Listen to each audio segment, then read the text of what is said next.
काय करू राहिले बघ? दिसत नाही का फुटकी झाली का काय दिसून राहिलं?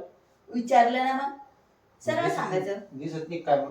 हा ते जाऊ दे, मी काय म्हणते काय कव लोक गुटखा खाते, तंबाखू खाते, दारू पिते, धूम्रपान करते. दारूनं धूम्रपान केल्याने त्याचं खूपच खराब होतं. गुटख्यानं तंबाखूनं कॅन्सर होतो. कशाला करते होते व्यसन आहे, त्याला समजत नाही काही. अहो तसंच ते रिकामं काम आहे ते धूम्रपानात ते गेलेलं माणसं तर कवा तो काय होत ते कळत नाही. हे सगळं सेम लग्नासारखंच आहे. ते कसं काय बघ? अहो लग्न जेव्हा करायचं तेव्हा माणसाला चांगली खुशी होती, मस्त आनंद होतो, चांगली मजा वाटते ती तेव्हा.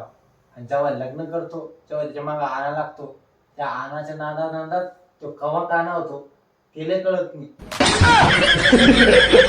मशीन ती सगळं